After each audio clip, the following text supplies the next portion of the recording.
Good morning, everyone. It is Monday morning. Today is day 3 of our social isolation here in New York.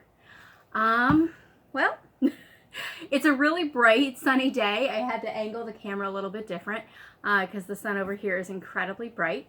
And I have an adorable Clara poking her head out at me over here. She is loving her little sun window. Yeah. She just rolled over. It's really cute. Okay, let's see. So my little hat, I am going much slower on this than I normally do. I'm actually finding that I'm not feeling as creative as I normally am. I know it's a psychological thing with what's going on. So hopefully I can calm down even further, really settle in and get some work done on this, because by now I should have a hat, not just the top of a crown. All right, so I'm going to set this over here out of the way because I have some other things to talk about. I did work on the wool petticoat last night. Most of this is together. I don't know if you can see the white here. This is the yoke piece for up at the top. By the time I finished washing and drying the wool, just to kind of fill it up a little more, I lost, 3 inches in length. I went from 62 inches down to 59. And I was also surprised just before I put it in the washer to find I had basically 1.5 yards, give or take, and not 3 yards. I really thought I had 3 yards. But anyway, not a big deal. Petticoat underway. Yay. Okay, so originally I was going to talk pincushions today, and then Danielle Perry of Timely Tresses posted a really awesome little micro blog this morning looking at headdress construction. So I'm going to put the link below on the website so you can take a look at that. Be sure to look at all the rest of her microblogging that she's been doing. They're great, short, quick, very informative posts. And I think she's doing like one a week or so. So check those out. They've been really wonderful. Like I said, post below. So she talked about the teardrop style. Okay, so this is about halfway through her directions.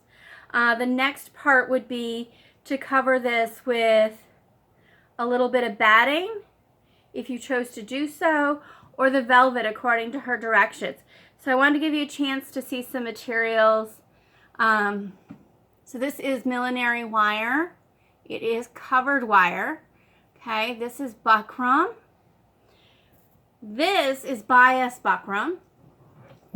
This is a very useful little tool. This is actually just cotton batting.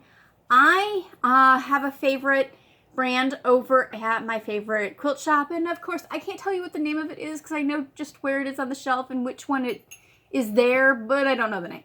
I know I'm awful. So I tend to tear it in half by layer and then soften out my edges before I apply this over top of the buckram for a headdress. So yeah, she did the teardrop. This is a really popular shape.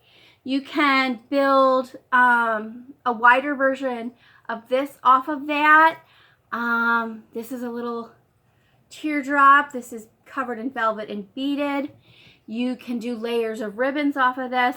It's a really versatile shape that adds a lot of decorativeness along the sides. I really enjoy this. I find it very comfortable.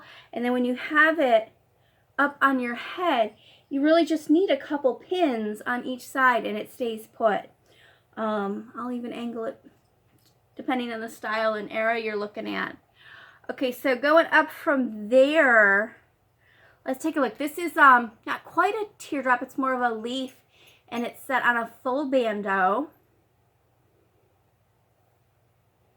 And this can be a nice support. This would be set towards the back, so this way. Okay.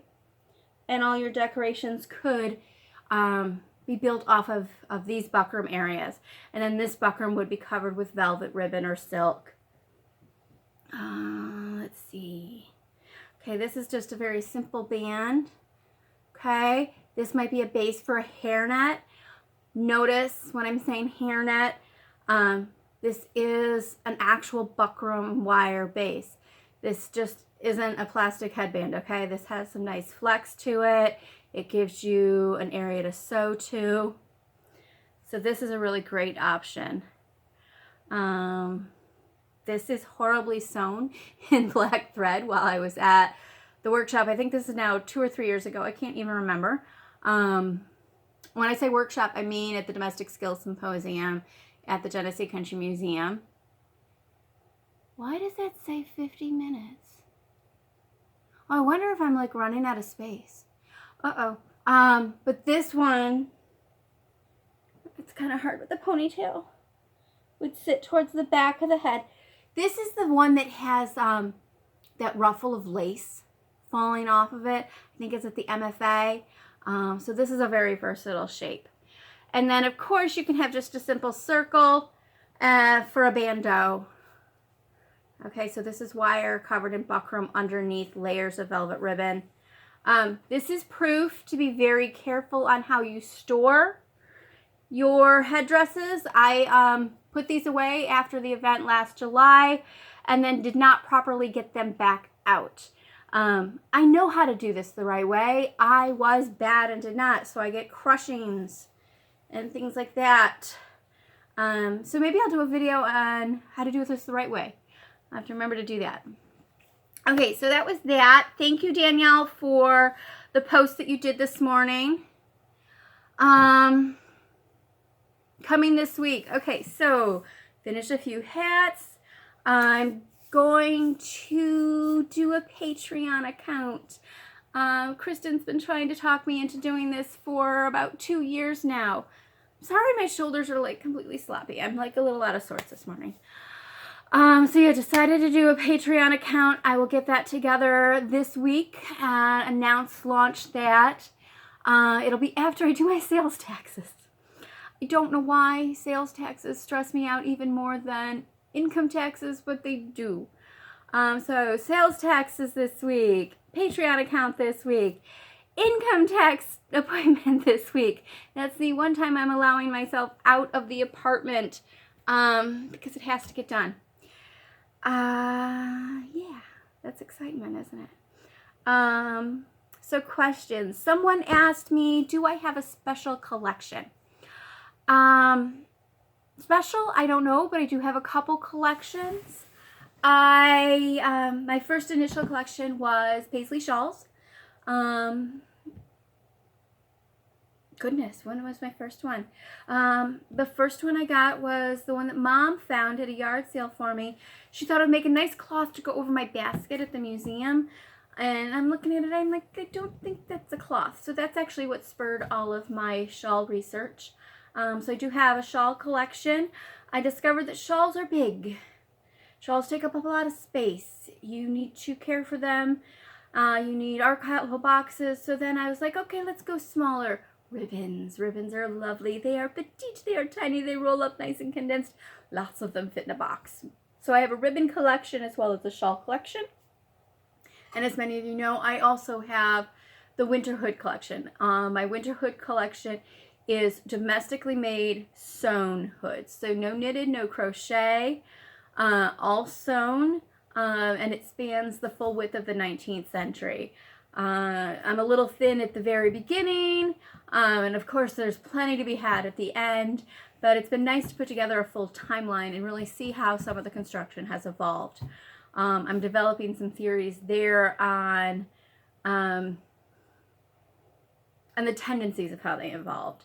Like I have theories on how 2 strains of bonnet actually evolved in the straw world, which then of course affects other bonnets. Again, eventually we'll get around to that. What else do I collect? I guess I kind of collect pen wipers and dolls now. That was kind of accidental. The more dolls I get, the more I understand my grandmother. My grandma on my dad's side collected dolls. She had this giant wall case in the living room, and she loved her dolls. She cared for them. And clicked in the last year, some of the psychology behind that. And I'm not going to share that, but I personally can appreciate it, and I get it. And so now I have my dolls, and they range from tiny to, let's see, who's the biggest right now? I think Duchess is the biggest. I think Duchess is 26 inches. Either Duchess or Mary.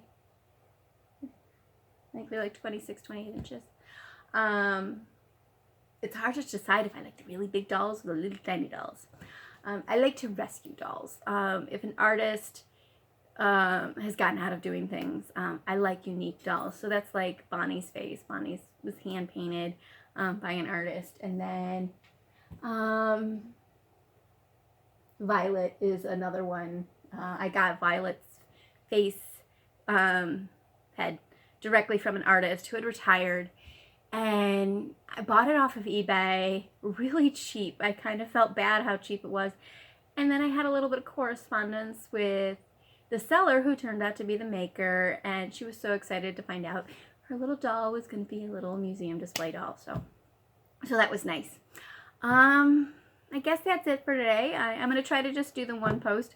Who knows, I may change my mind and do the sewing pincushion one later on.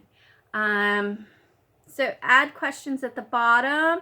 I know a lot of people are subscribing to the YouTube channel. I hadn't even thought of that. I thought everybody was going to be watching right on the blog. So when you comment on the blog. That's what I'm looking at. I haven't grasped all the YouTube bit. So that wasn't even a thing. Here's Miss Clara. Yeah, hi. Aww. How's your eye? Gonna let me give you drops today? Yeah. She doesn't like her drops. Surprise, surprise. She's a good girl. All right, everyone have a good day, okay? Bye-bye.